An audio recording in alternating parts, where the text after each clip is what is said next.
हमें parajumble solve करने हैं, ठीक है, करेक्ट ऑर्डर में हमें पैराजम्बल सॉल्व करने हैं। अब देखिए पैराजम्बल कैसे सॉल्व होंगे, चीज़ हमको देखनी पड़ेगी यहाँ पे कि कैसे ये सॉल्व होंगे। बिल्कुल आसान है, चीज़ें को समझना मैं आपको कराऊंगा, 1 सेकंड में हम उड़ा देंगे इसको, 1 सेकंड में हम उड़ाएंगे इसको पैराजम्बल को।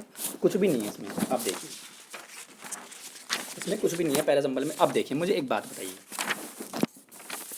खुद चीज़ें सोच के देखो, अब खुद चीज़ें सोच के देखो एक बार, ठीक है, कुछ चीज़ें सोच के देखो।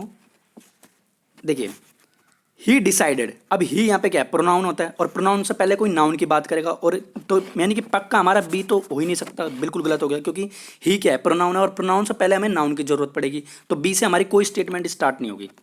सी पे आ जाइए, ही सेंट, अब देखिए ही सेंट डैमेज्ड, यार ही भी हमारा क्या है, प्रोनाउन है और प्रोनाउन है हमारा, तो यानी कि सी से भी हमारी स्टेटमेंट स्टार्ट नहीं हो सकती।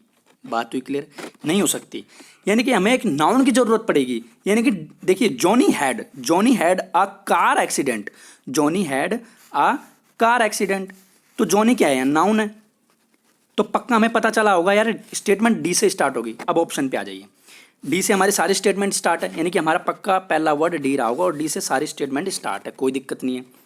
अब मुझे एक बात बताइए, यानी कि नाउन हमारा क्लियर हो गया, तो हमें एक प्रोनाउन की जरूरत पड़ेगी, फिर हमें क्या प्रोनाउन की जरूरत पड़ेगी, प्रोनाउन की जरूरत पड़ेगी। यार Johnny had a car accident, यानी कि जॉनी की कोई कार एक्सीडेंट हो गई, तो ही sent his damage car to garage for repair, यानी कि वो गैराज में तो लेके जाएगा फिर कार को रिपेयर कराने के लिए। जब कार को रिपेयर कराने के लिए वो गैराज में जाएगा, तो दैट मीन्स हमें पक्का पता चल गया कि नाउन, और नाउन के जस्ट बाद हमारा प्रोनाउन, यानी कि सी आएगा उसके बाद में। आप देख लीजिए ऑप्शन डी है, बिल्कुल बी गलत हो जाएगा, सी गलत हो जाएगा, डी गलत हो जाएगा, ए ऑप्शन बिल्कुल सही हो जाएगा। तो यार पढ़ने की पूरा जरूरत ही नहीं है ना, पूरा पढ़ने की जरूरत नहीं है, 1 सेकंड में हमने उड़ा दिया जंबल, ठीक है, कोई दिक्कत नहीं होनी चाहिए। नेक्स्ट वर्ड आ जाइए, 11th वर्ड देखिए। 11th क्वेश्चन क्या कहता है, select the most appropriate synonym of the given word. Synonym पूछा है भाई। अब देखिए मैंने ये सिनोनिम आपको बहुत बार कराया और बहुत बार मैंने भी याद किया, खुद ने मैंने चीज़ें अप्लाई करी हैं। इंसीडियस, अब देखिए सिनोनिम पूछा है भाई, इंसीडियस क्या होता है, इंसीडियस होता है बच्चे, इंसीडियस मतलब होता है कि यानी कि इंसीडियस मतलब होता है खतरनाक, डेंजर, खतरनाक चीज़ें होती है, डेंजर इंसीडियस होती है वो, यानी कि insidious as an adjective use होगा। अगर हम पार्ट्स ऑफ स्पीच की बात करें इसकी, तो एज एन एडजेक्टिव यूज होगा, और इसका मतलब क्या होता है, डेंजर, डेंजर इसका मतलब होता है। तो डेंजर इसका मतलब होता है, तो आ जाइए सिंसियर यार कहाँ से सिंसियर हो जाएगा यार, सिंसियर तो हो ही नहीं जाएगा, सिंसियर तो एक नेगेटिव सेंस है, तो ये तो हो ही नहीं जाएगा, ये तो बिल्कुल नहीं होगा, कैलुअस नहीं होगा, बेलेवनेंट होगा ही नहीं। बेलेवनेंट मतलब क्या होता है, अब देखिए पहले तो मैं इसको बता देता हूँ। कैलुअस मतलब क्या होता है कि नेगेटिव वर्ड है, और नेगेटिव वर्ड मतलब crural without sympathy, without a sympathy का मतलब तो यानी कि बेलेवेंट हो नहीं सकता, तो क्राफ्टी हमारा बिल्कुल राइट आंसर है। क्राफ्टी एक नेगेटिव वर्ड है, क्राफ्टी एक नेगेटिव वर्ड है, और नेगेटिव वर्ड है क्राफ्टी, और क्राफ्टी का मतलब होता है क्लेवर यानी कि वे टू नेगेटिव सेंस देगा, क्लेवर होनी चाहिए वो चीज़ें, कोई दिक्कत नहीं होनी चाहिए इंसीडियस में, ठीक है भाई। नेक्स्ट क्वेश्चन देखिए, आ जाओ भाई, select the correct indirect from the given sentence. अब भाई देखिए इनडायरेक्ट फॉर्म पूछिए इसने, इनडायरेक्ट फॉर्म पूछिए इसने, और इनडायरेक्ट फॉर्म क्या है वो, Vishnu said I am going to the theatre this evening, I am going to the theatre this evening, ठीक है भाई। अब उसने क्या पूछ लिया हमसे, उसने हमसे भाई इनडायरेक्ट फॉर्म बनाओ इसकी। अब एक बार आप ट्राई करो, फिर मैं बताता हूँ आपको ये कैसे होगा, कैसे फाइंड होगा इनडायरेक्ट स्पीच इसकी, ठीक है, एक बार ट्राई करो। इनडायरेक्ट फॉर्म बनाएंगे हम इसकी, और इनडायरेक्ट फॉर्म बहुत आसान है, कोई दिक्कत नहीं है इसमें, ठीक है।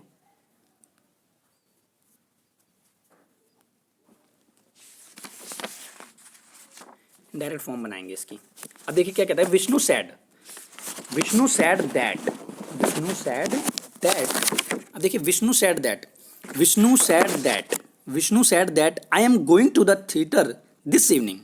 अब मुझे एक बात बताइए यार, सैड पास्ट की बात करता है, सैड क्या है, पास्ट की बात कर रहा है, सैड पास्ट की बात कर रहा है, तो पास्ट की बात कर रहा है तो आई एम गोइंग यानी कि गोइंग मुझे यहाँ तो मैं यानी कि आई एम गोइंग यानी कि प्रेजेंट कॉन्टिन्यूस की बात कर रही है, प्रेजेंट कॉन्टिन्यूस की बात कर रहा है, तो मुझे यहाँ पास्ट कॉन्टिन्यूस चाहिए, मुझे यहाँ पास्ट कॉन्टिन्यूस चाहिए यानी कि was were plus I N G चाहिए मुझे यहाँ, was were plus I N G चाहिए मुझे यहाँ। आज ही ऑप्शन पे was were plus I N G किस में है, देखिए Vishnu said that I am going to, ये तो हो ही नहीं सकता, बिल्कुल कट गया।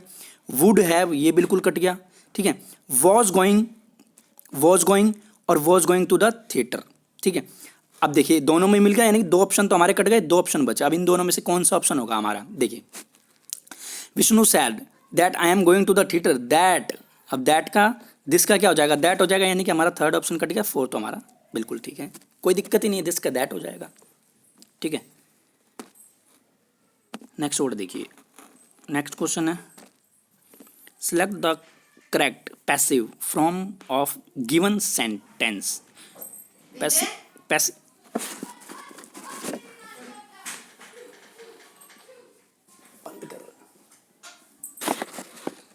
Select the correct passive form of given sentence. The mechanic repaired my bike, देखिए mechanic repaired by my bike, the mechanic repaired my bike, इसकी पैसिव फॉर्म बनानी है। अब पैसिव फॉर्म बनानी है तो मुझे पता है रिपेयर्ड क्या है, वर्ब की सेकंड फॉर्म ऑफ वर्ब है, वर्ब की सेकंड फॉर्म है, और वर्ब की सेकंड फॉर्म है यानी कि मुझे ये पैसिव फॉर्म दिया हुआ है, ये पैसिव फॉर्म पहले से ही दिया हुआ है, तो पैसिव फॉर्म दिया हुआ मुझे, तो पैसिव फॉर्म में मुझे क्या पता चाहिए कि यार ये क्या है, प्रेजेंट इंडेफिनेट है, और जब प्रेजेंट इंडेफिनेट है तो मुझे यहाँ पास्ट इंडेफिनेट चाहिए, और पास्ट इंडेफिनेट में मुझे क्या चाहिए, वॉज वर्ब चाहिए, पास्ट इंडेफिनेट में मुझे वॉज वर्ब चाहिए, वॉज वर्ब के साथ में मुझे वर्ब की थर्ड फॉर्म चाहिए, मुझे वर्ब की थर्ड फॉर्म चाहिए, ठीक है, मुझे वर्ब की थर्ड फॉर्म चाहिए। अब आ जाइए वर्ब की थर्ड फॉर्म किस में है, वॉज वर्ब प्लस वर्ब की थर्ड फॉर्म चाहिए, हैज़ बीन हो जाएगा, ये बिल्कुल कट जाएगा, ठीक है। बाइक रिपेयर्ड माई, तो ये बिल्कुल कट जाएगा। वाज रिपेयर्ड माई, वाज यानी कि वाज रिपेयर्ड माई बाइक, यानी कि माई, यानी कि ये हो सकता है the bike was being repaired, यानी कि मुझे वो नहीं चाहिए, मुझे आईएनजी फॉर्म नहीं चाहिए इसमें। अब तो ये गलत हो जाएगा, ये ठीक हो जाएगा, D option, my bike was repaired by the mechanic. बात हुई clear. Next word, third question क्या कहता है, सेलेक्ट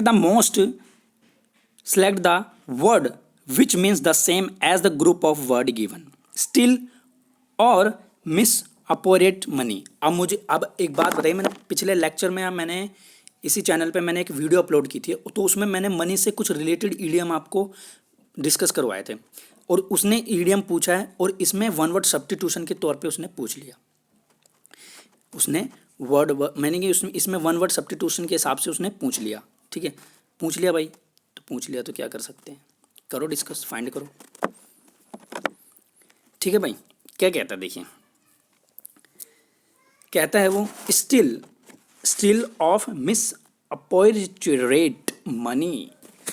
अब इसका वन वर्ड सब्स्टिट्यूट करना है, हमें वन वर्ड सब्स्टिट्यूट करना है इसका, तो वन वर्ड सब्स्टिट्यूट करने के लिए देखिए क्या कहता है देखिए